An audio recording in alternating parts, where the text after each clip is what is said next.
আসসালামু আলাইকুম। ইনশাআল্লাহ আশা করি সবাই ভালো আছেন। আলহামদুলিল্লাহ আমিও ভালো আছি। যে যেখান থেকে আমার ভিডিওটি দেখছেন সবাইকে অসংখ্য ধন্যবাদ ও সর্বপ্রতি ভালোবাসা রইল। তো অনেকেই অনেক ধরনের প্রশ্ন জিজ্ঞেস করতেছেন। ভিডিও আসলে তেমনভাবে এখন আর করতে মন চায় না, কারণ মানুষ নানান রকম নানান কথা বলে।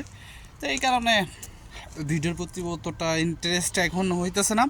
তারপরে আবার কাজের একটা চাপ আছে, এই জন্য আপনার মনে করেন যে আরও ভিডিও করা হইতেছে না। তো যাই হোক, আজকে কথা বলবো হচ্ছে আগামী 30 তারিখ নিয়ে, কথা বলবো হচ্ছে সুই নিয়ে, কথা বলবো হচ্ছে ভিএফএস গ্লোবাল নিয়ে। তো আমি মনে করি আমি যখনই যেই আপডেটগুলোই আপনাদেরকে দিই সেটা অবশ্যই আপনাদের ভালোর জন্য এবং ইনফরমেশনগুলো গুরুত্বপূর্ণ, তাই তো ইনশাল্লাহ ভিডিওটা পুরোটা দেখার চেষ্টা করবেন।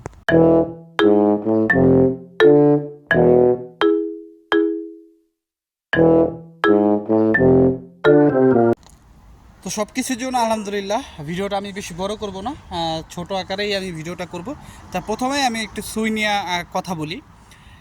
আপনারা যারা এখনও ভাবতেছেন যে সুইতে নোলস্তা আপডেট করা যায় বা নোলস্তার মেয়াদ বাড়ানো যায়, এটা আপনারা বোকার স্বর্গে ছাড়া আর অন্য কোথাও বাস করতেছেন না। আপনারা একদমই বোকার স্বর্গে বাস করতেছেন যারা ভাবতেছেন যে সুইতে নোলস্তা আপডেট করা যায়। এটা হচ্ছে একদম ভুল ধারণা। কারণ আপনারা একটা জিনিস বিবেচনা করে দেখবেন, যখন অ্যাম্বাসিতে আপনারা অ্যাপয়েন্টমেন্টের জন্য মানে হিরিক পড়ে গেছিলো, অ্যাপয়েন্টমেন্ট পাইতেছে না, এই সে নানান কাহিনী, তখন কিন্তু ভিএফএস গ্লোবাল বা ইতালি অ্যাম্বাসি থেকে কোনোভাবে বলা হয় নাই বা কোনো ধরনের আপডেট দেওয়া হয় নাই যে আপনারা নলস্তার ম্যাচ যদি চলে যায় পেরপুত্তরা থেকে আবার এটা নবায়ন করতে পারবেন বা এটার ম্যাচ বাড়াতে পারবেন, এরকম কিন্তু কিছুই বলা হয় নাই। তারা কি বলছিল যে আপনি যেই তারিখে অ্যাপয়েন্টমেন্টের জন্য আবেদন করতেছেন সেই তারিখে আপনার নলস্তার ম্যাচটা স্থগিত থাকবে, মানে এরপরে আর এটার ম্যাচ শেষ হবে না, ওই ম্যাচ পর্যন্তই এটাকে কার্যকর ধরা হবে। তো সেই ক্ষেত্রে আমি আপনাদের আগেও বলছি, এখনও বলতেছে, আমি দেখছি আরও নানান ইউটিউবাররা বলছে কোনোভাবেই নলস্তা নবায়ন করা যাবে না। হ্যাঁ, কিছু কিছু নলস্তা নবায়ন করা যায়। কোনগুলা? যেগুলো আপনার নামের ভুল আছে, যেগুলো আপনার বয়সের ভুল আছে, জন্ম তারিখের ভুল আছে, আপনার জন্মস্থান ভুল আছে, ওইগুলো অ্যাম্বাসি থেকেই আপনাদেরকে বলবে যে এগুলো সংশোধন করার জন্য, তখনই আপনারা পেরপুত্তরা থেকে এগুলা নবায়ন করতে পারবেন। আপনাদের হাতে কিন্তু নতুন নলস্তা দিবে না, পেরপুত্তরা থেকেই কিন্তু অ্যাম্বাসির সাথে কমিউনিকেশন করবে, যেটা আমরা পূর্বে দেখছি। এখন নতুন নিয়ম হলে এটা অবশ্যই আমরা জানতে পারতাম, কিন্তু হয় নাই। এটা এটা আপনারা মাথায় রাখবেন। দ্বিতীয় যে কথা, অ্যাপয়েন্টমেন্টের বিষয়ে আপনারা তো জানেনই যে 22 অক্টোবরের পরে যেডি বা 24 অক্টোবরের পরে যেডি আপনার নলস্তা উঠছে সেগুলার ওয়েব ফর্মের মাধ্যমে অ্যাপয়েন্টমেন্ট নিতে হবে, ঠিক আছে?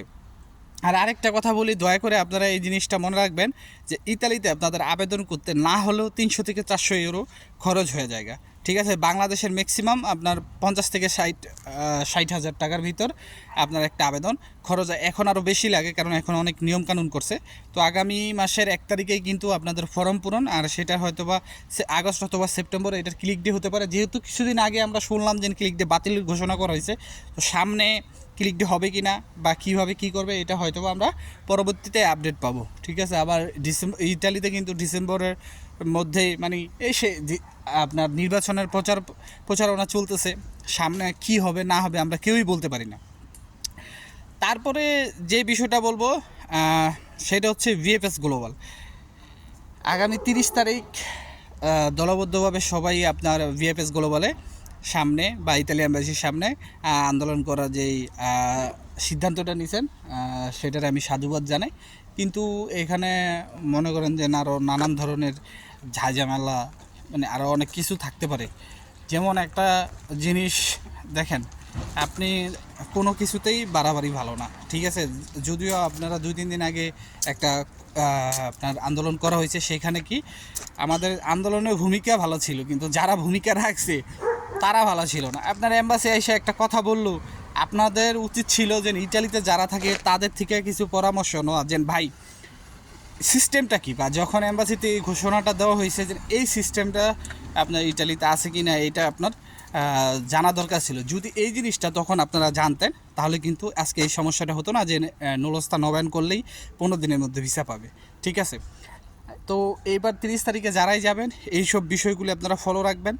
আর সর্বশেষ যে কথাটা বলতে চাই, সেটা হচ্ছে যে আপনারা যারা ফ্লোসিতে আবেদন করছিলেন এখন তুরিও কিন্তু বাঙালিদের কোটা পূরণ হয় নাই বা নলস্তা এখন তুরিও কিন্তু ওটা শেষ হয় নাই। তো যাদেরই আবেদন হয়েছে আপনারা কেউ মনোবল হারাবেন না, যারা দেরি হইতেছে কেউই মনোবল হারাবেন না, ঠিক আছে? অনেকেই কিন্তু আপিল করে ভিসা পাচ্ছে এবং 2-3 বছর পরেও কিন্তু অনেকের নলস্ত ওঠে। তো সেই ক্ষেত্রে আপনারা ধৈর্য ধরেন, ইনশাল্লাহ আপনাদের জন্য ভালো কিছুই সামনে আছে। তো সবাই ভালো থাকবেন, সুস্থ থাকবেন, সকলের জন্য দোয়া রইল, সবাই আমার জন্য দোয়া করবেন। আসসালামু আলাইকুম, আল্লাহ হাফেজ।